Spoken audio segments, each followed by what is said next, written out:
소니아 자매님 대표 기도해 주시겠습니다. 영원한 빛 대신 생명의 주 하나님, 제 수요일로 시작된 사순절 기간 첫 하심 예배를 주님께 올려드립니다. 이곳에 임재하셔서 우리 찬양을 받으시고 우리 기도에 귀 기울여 주시는 하나님 감사합니다. 하나님의 심정으로 함께 기도하며 믿음과 사랑을 나누며 살아가는 우리 하심 가족들에게 항상 주님의 밝은 빛을 비춰주시길 간절히 기도합니다. 오직 믿음으로, 오직 기도로 주 앞에 담대히 나아가며 부르신 자리에서 주의 능력으로 넉넉히 승리하는 우리 하심 가족들 되기 원합니다. 성령님 우리를 인도해 주세요.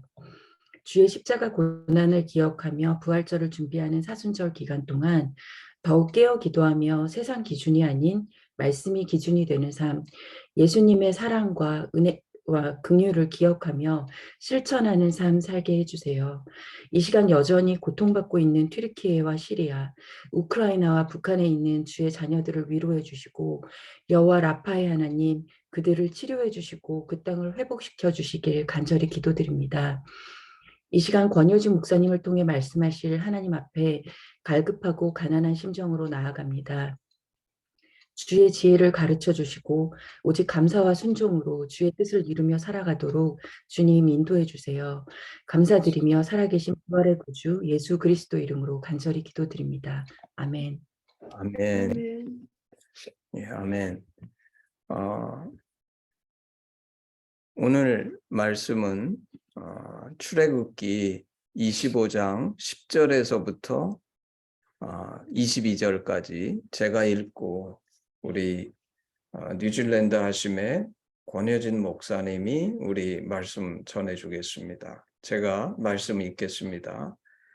그들은 조각목으로 궤를 짜되 길이는 2규빗 반, 너비는 1규빗 반, 높이는 1규빗 반이 되게 하고 너는 순금으로 그것을 싸되 그 안팎을 싸고 위쪽 가장자리로 돌아가며 금태를 두르고 금고리 넷을 부어 만들어 그 네 발에 달되 이쪽에 2고리 저쪽에 2고리를 달며 조각목으로 채를 만들어 금으로 싸고 그 채를 궤 양쪽 고리에 꿰어서 궤를 매게 하며 채를 궤의 고리에 꿰인 대로 두고 빼내지 말지며 내가 네게 줄 증거판을 궤 속에 둘지며 순금으로 속죄소를 만들되 길이는 2규빗 반, 너비는 1규빗 반 되게 하고 금으로 그룹들을 속죄소 두 끝에 쳐서 만들되 한 그룹은 이 끝에 또 한 그룹은 저 끝에 곧 속죄소 두 끝에 속죄소와 한 덩어리로 연결할지며 그룹들은 그 날개를 높이 펴서 그 날개로 속죄소를 덮으며 그 얼굴을 서로 대하여 속죄소를 향하게 하고 속죄소를 궤 위에 얹고 내가 네게 줄 증거판을 궤 속에 넣으라. 거기서 내가 너와 만나고 속죄소 위 곧 증거궤 위에 있는 2그립 사이에서 내가 이스라엘 자손을 위하여 네게 명령할 모든 일을 네게 이르리라. 아멘. 예, 아멘. 우리 제목이 조각목으로인가요? 우리 권효진 목사 우리 말씀 전해 주시겠습니다. 네, 감사합니다. 반갑습니다. 저는 이름은 권효진이고요. 저는 2004년에 제자훈련을 받았고 2005년에 한동에서 리더로 섬겼고 2007년부터 신학을 공부를 해서 지금은 뉴질랜드에서 한빛교회 담임 목회를 하고 있습니다. 우리 용주 형제 얼굴은 학교에서 좀 봐서 기억이 나고 몇몇 분들은 또 본 기억이 있습니다. 네, 제가 잘은 모르는 게 제가 한동 학부를 또 공부를 한 게 아니라서 제가 학교를 갈 때는 한동이 아직 개교하기 전이었어요. 그래서 한동 학부를 나오지는 않았고 저는 대학원만 상담심리대학원이죠. 대학원 나왔고 이제 저희 아내가 생식해서 같이 제자훈련 받고 같이 리더로 섬겼습니다. 학교에서 결혼을 했고 지금은 6자녀를 두고 있습니다. 우리 교수님은 저희 아이들을 다 이제 뵈서 아시지만 아들 5, 딸 1 이렇게 있습니다. 행복하게 뉴질랜드에서 지금 잘 살고 있는데 지난 1월 달에 한국을 잠깐 들어갔다 왔어요. 들어갔다 오면서 교수님을 뵙고 뉴질랜드에서 하심을 좀 새롭게 시작하고 싶다 해서 저희 교회 안에서 먼저 시작을 했습니다. 그래서 7분, 저희 성도 7분하고 같이 1월 달에 이제 지난주부터 창세기 제자훈련을 시작을 했고요. 이제 차근차근 하나하나 해 나갈 그런 예정에 있습니다. 혹시 이제 또 뉴질랜드 오시게 되거나 기억나시면 같이 기도해 주시고 또 가끔씩 이렇게 만나서 같이 예배하면 참 좋겠습니다. 오늘 말씀으로 좀 들어가서요. 어디나 또 누구에게나 대표하는 것들이 있죠. 나라에는 대표하는 상징물들이 있을 거예요. 뭐 예를 들자면 우리나라 대표하는 꽃은 무궁화죠. 우리나라를 대표하는 나무는 사실은 제 찾아보니까 우리나라를 대표하는 국목은 공식적으로 등록되어 있지는 않더라고요. 근데 많은 사람들이 소나무라고 알고 있습니다. 소나무가 우리나라 상징하는 그런 나무이죠. 카나다는 단풍나무가 그 나라의 대표나무이죠. 뉴질랜드의 대표나무가 뭔지 아십니까? 뉴질랜드는 고사리나무예요. 고사리나무 이렇게 뺑글뺑글 돌아 있는 그런 코르나무라는 고사리나무가 뉴질랜드 대표나무인데요. 그러면 이스라엘의 대표나무가 뭘까요? 이스라엘을 대표하는 나무. 우리가 성경 속에서 그 힌트를 찾아볼 수 있을 것 같은데요. 성경을 보면 성경이 자주 등장하는 나무들이 있습니다. 어떤 나무들이 있는가 하면 대표적으로 포도나무가 있을 거고요. 그리고 무화과나무, 또 감람나무 이런 것들이 성경에 자주 등장하는 나무이고 그 중에서 감람나무가 이스라엘을 대표하는 이스라엘의 국목 그런 나무가 감람나무입니다. 이렇게 성경의 이 세 나무는 아주 이스라엘을 대표로 하는 그런 나무입니다. 그러나 이 세 나무뿐만이 아니고 이스라엘의 성경에 등장하는 대표하는 나무로서 백향목 같은 나무도 있죠. 백향목은 주로 큰 건물을 지을 때 사용했던 나무가 백향목입니다. 오늘 말씀 속에 등장하는 나무는 어쩌면 어떤 분들에게 있어서는 좀 생소한 나무일 수도 있습니다. 조각목이라는 나무인데요. 이 조각목이라고 하는 나무는 성경에서 27번 등장을 합니다. 성경 전체에서 27번. 근데 우리한테는 좀 생소해요. 왜냐하면 27번 등장하는 가운데 26번이 출애굽기에만 등장을 하고 한 번이 신명기에서 모세가 이제 그 고별 설교를 하는 과정 속에서 한 번이 더 등장을 해서 이거는 그저 출애굽기에만 등장하고 더 이상은 성경 속에서 나오지 않는 나무이기 때문에 이 조각목이라고 하는 나무는 좀 특별한 그런 나무입니다. 이렇게 26번 정도밖에 나오지 않는 그런 나무이지만 이 나무가 제가 생각할 때는 성경에서 이스라엘을 대표로 할 수 있는 나무다라고 자신 있게 말할 수 있는 이유는 무엇인가 하면 이 조각목으로 무엇을 만들었는가? 오늘 우리가 말씀에서 읽었던 것처럼 조각목으로는 오직 하나님의 성막에 들어가는 성물들을 만들었던 나무가 조각목입니다. 이 성막에 쓰이는 나무는 오직 조각목으로만 성막에 쓰이는 성물들을 만들었습니다. 그러니까 이스라엘을 대표로 하는 나무는 포도나무, 또 감람나무 같은 것들이 있겠지만 그 중에서 성막, 또 성물을 만드는 나무로서 조각목이 들어갔으니까 이 조각목은 가히 이스라엘을 대표한다 말할 수도 있겠죠. 이 조각목이라고 하는 것은 한자입니다. 조각목, 졸은 거물 조자를 쓰고요. 각은 뿔 각자를 씁니다. 목은 나무 목자고요. 그래서 이 조각목이라고 하는 것은 물론 히브리어로는 시띠나무, 영어로는 아카시아 나무라고 표현되어 있지만 한국말로는 조각목, 이 나무는 나면서부터 그 뿌리에서 줄기가 올라오면서부터 그 줄기가 갈라져서 아주 뾰족뾰족한 그 검은 나뭇가지가 서로를 찔러 상하게 하면서 서로를 피하여 자라게 됩니다. 그래서 이 조각목의 특징은 뭔가 하면 전혀 반듯하지 않습니다. 다 삐뚤빼뚤 갈라져 있어요. 하나도 반듯하게 자라지 않습니다. 왜냐하면 계속해서 서로를 찌르기 때문이죠. 그런데 이 조각목은 그런 광야에 연평균 강수량이 50mm 미만의 이런 광야에서 자라기 때문에 아주 건조하고 내구성이 강한 것이 또 특징입니다. 하나님께서 이 조각목으로 뭘 만들기 시작하시냐면 하나님의 그 예배에 쓰이는 성물들을 만들기 시작하십니다. 오늘 우리가 읽은 이 본문의 말씀은 성막을 대표로 하는 것, 성막 중에서도 대표로 하는 증거궤에 대한 말씀을 우리가 읽었습니다. 증거궤에 대한 말씀이 성막을 대표로 하겠죠. 그 중에서 말씀의 시작은 그들은 조각목으로라고 말씀을 시작합니다. 조각목으로 궤를 짜되.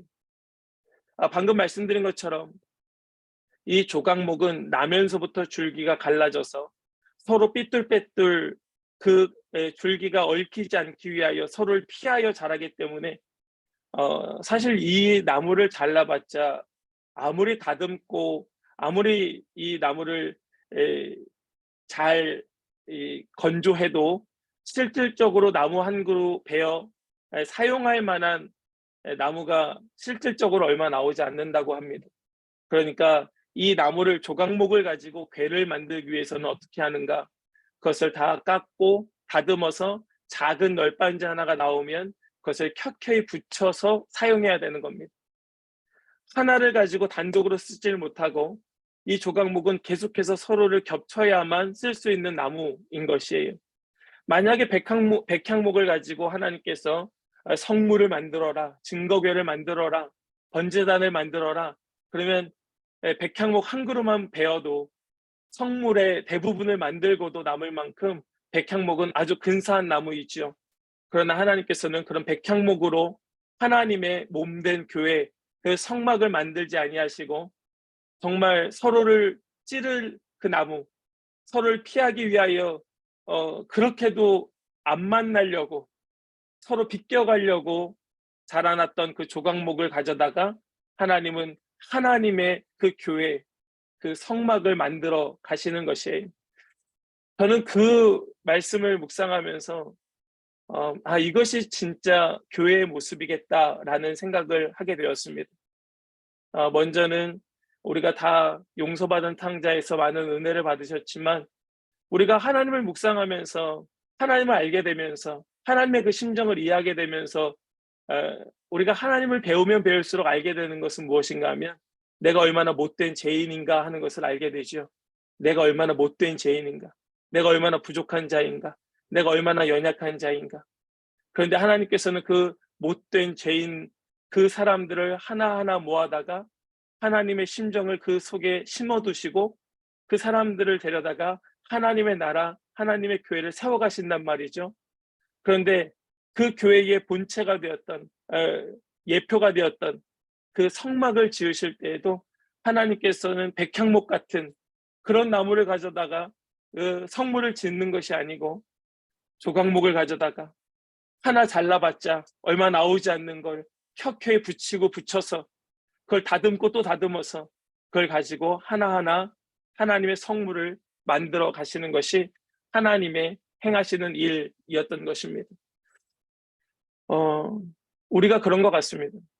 우리 한 사람 한 사람이 부정할 수 없는 조각목들인 것이지요. 우리는 서로 찌르기에 바빴고 서로 상처 주기에 바빴던 그런 검은 뿔과 같은 그런 조각목이 바로 우리들이었습니다. 그런 우리를 사랑하셔서 우리를 그 밑둥에서부터 자르시고 껍질을 벗기시고 다듬으시고 그것을 깎으시고 또 잘 말리셔서 그것을 홀로 쓰지 아니하시고 한 사람 한 사람 여기에 있는 우리들 또 함께하는 하시모들 한 사람 한 사람 붙여다가 하나님의 마음을 그 속에 심어두시고 그렇게 한 공동체가 되게 하시고, 우리가 있는 곳은 다르지만, 우리가 사는 삶의 배경은 다르고 하는 역할은 다르지만 한 사람 한 사람을 모아다가 하나님의 교회로, 거룩한 성물로 만들어 가시는 것이 지금도 하시는 하나님의 역사라는 말씀입니다. 저는 그런 하나님이 우리 가운데 지금도 일하시고 계심을 믿습니다. 그런데요, 하나님께서 이렇게 조각목을 다듬고 켜켜이 붙여서 그대로 사용하지 않으십니다. 만약에 조각목을 그대로 썼더라면 조금 부족했을 거예요. 왜냐하면 우리의 연약함이, 아무리 다듬고 아무리 말려서 켜켜이 붙였다고 하더라도 우리의 연약함이 그대로 드러나기 때문에 사실은 조각목을 그대로 쓰기에는 너무나 부족했을 것입니다. 근데 오늘 말씀을 보시면 11절 말씀 한번 보실까요? 11절 말씀을 보시면 이 말씀이 너무나 은혜가 돼요.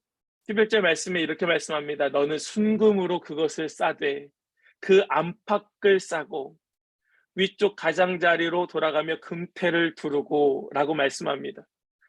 조각목을요, 그대로 쓰지 않으십니다. 조각목을 그대로 사용하지 아니하시고 그것을 금으로 싸요. 조각목이 쓰이는 성물은 이 증거계 외에도 분향단도 조각목으로 만들고, 번제단도 조각목으로 만들고, 그것을 드는 뜰채도 조각목으로 만들고, 기둥도 조각목으로 만들고, 널반도 조각목으로 만듭니다. 그런데 공통되게 그 모든 것들을 공통되게 그대로 사용하지 아니하고 그 조각목이 전혀 드러나지 않도록, 하나도 보이지 않도록 다 싸요. 다 쌉니다. 특별히 여기 이 증거궤는 금으로 싸게 됩니다. 이것을 우리는 어떻게 이해하고 하게 되는가 하면, 예수 그리스도의 그 거룩한 옷으로 우리를 덮어주시는, 갈아입혀주시는, 감싸주시는 모습으로 이해할 수 있습니다. 그 주님께서 우리를 완전히 우리의 모습이 드러나지 않도록 오직 주님의 모습만 보이도록 우리를 완전히 덮어주시는 거예요. 조각목이지만 전혀 조각목이 드러나지 않습니다.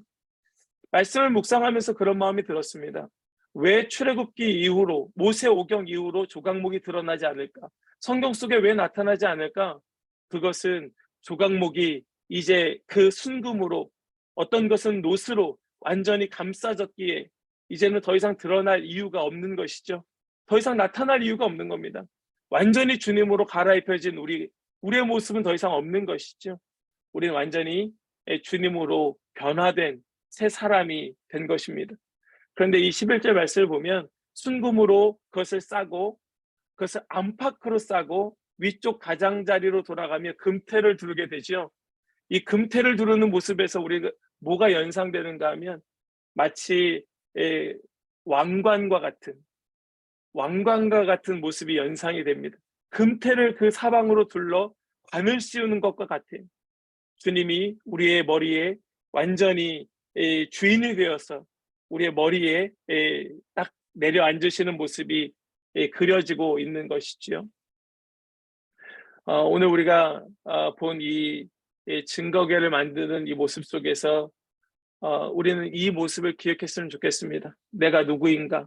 하나님의 심정을 알면 알수록, 그분을 사랑하면 사랑할수록, 그분과 함께하면 함께할수록 우리는 알게 되는 것은 내가 얼마나 조각목인가, 내가 얼마나 그 검은 뿔을 드러내고 얼마나 누군가를 찌르기에 바빴던 나였는가 하는 것을 우리는 깨닫게 되고, 그런 나를 다듬으시는 주님, 그런 나를 고치시고 새롭게 하시는 주님이 계시고, 그렇게 우리를 깎아내시고 또 깎아내신 주님께서 그대로 나를 나타내시는 것이 아니고 완전히 그 금으로 둘러싸서 완전히 주님의 모습만 보이도록 변화시켜 새롭게 하시는 그 주님, 그리고 끝끝내 그분께서 우리의 머리 위에 왕관처럼 앉으셔서 내 삶의 온전히 주인 되어 주신다는 것을 말씀은 우리에게 보여주고 있습니다.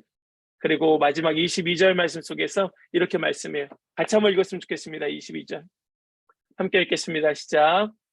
거기서 내가 너와 만나고 속죄소 위 곧 증거궤 위에 있는 두 그룹 사이에서 내가 이스라엘 자손을 위하여 내게 명령할 모든 일을 내게 이르리라. 아멘.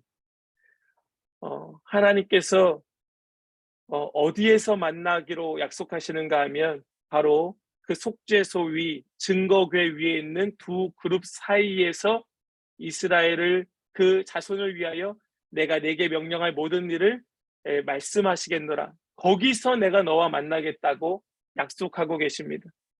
우리 하나님께서 어디에서 만나십니까? 조각목 아닙니다. 그 금으로 감싸고 금패를 두른 그 위에서 주님께서 우리에게 말씀하시겠노라 약속하고 계시는 것입니다. 우리는 그 자리에서 주님의 음성을 듣는 것이 어쩌면 매일매일 주님의 음성을 듣고 싶은 것이 우리의 마음이겠죠. 그러나 들리지 않을 수도 있습니다.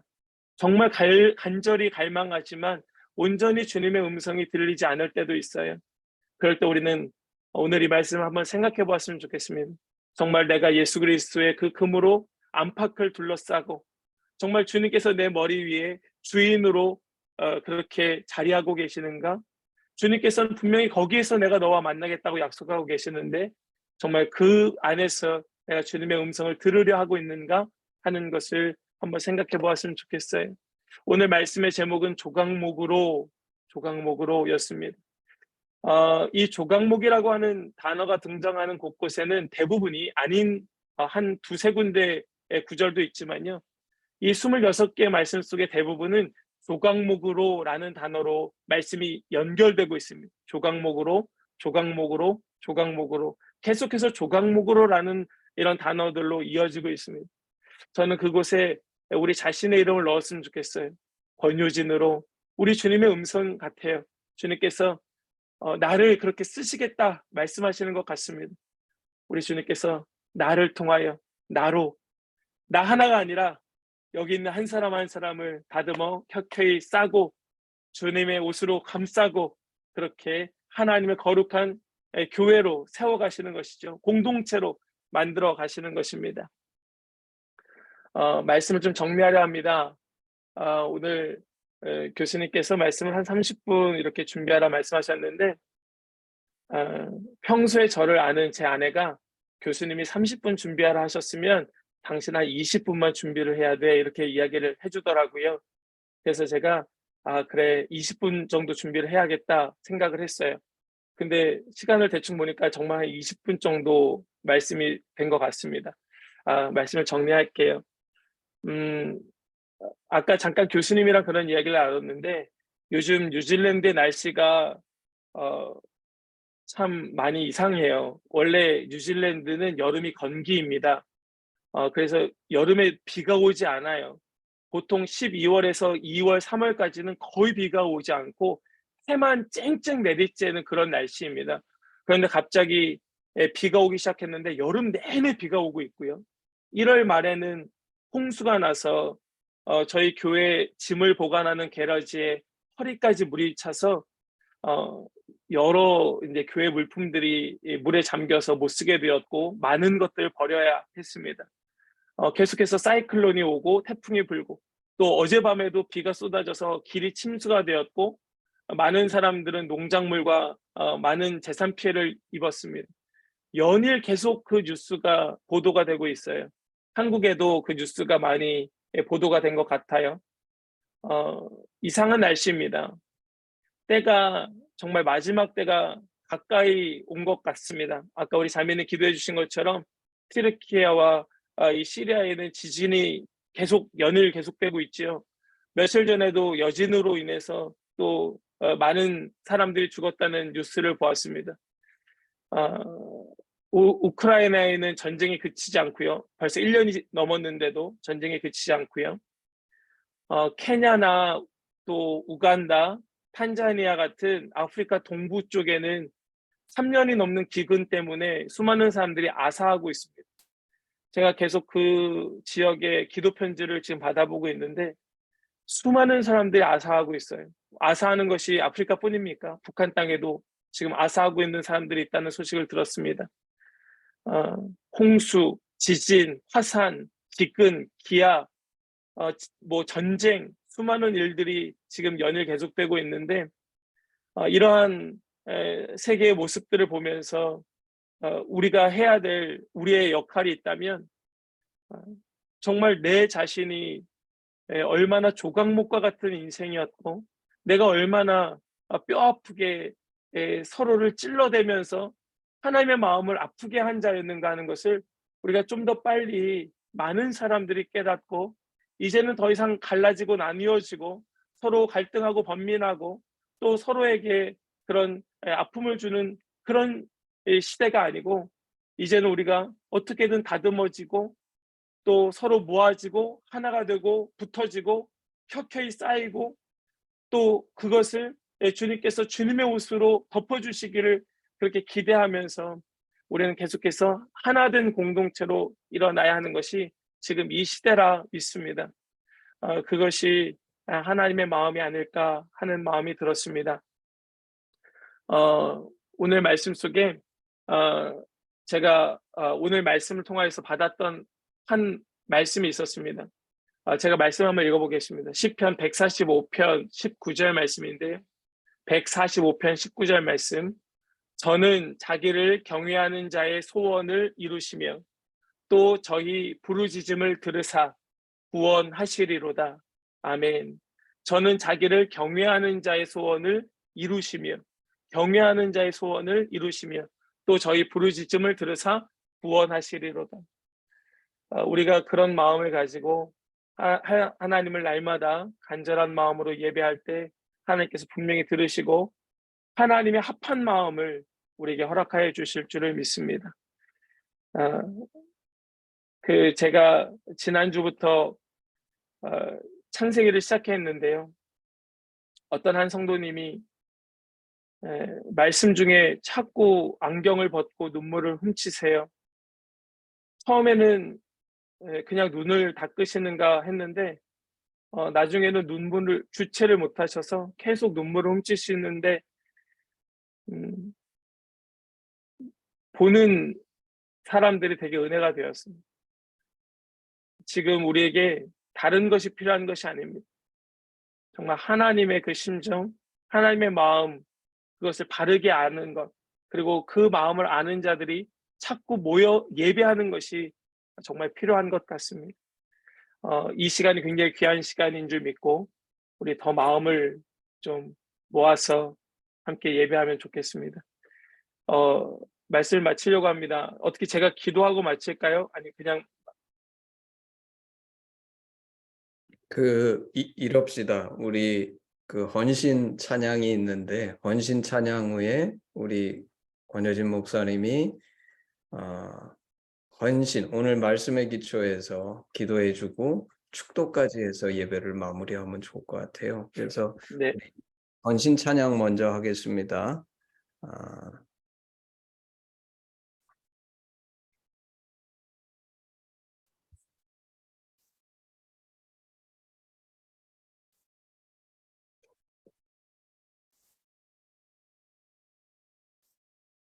그 3절 한 절만 하겠습니다. 1절 한 절만 하겠습니다. 1절. 내게 있는 모든 것 아낌없이 드리네. 사랑하고 지하며 주만 따라 살리라. 주께 드리네. 주께 드리네.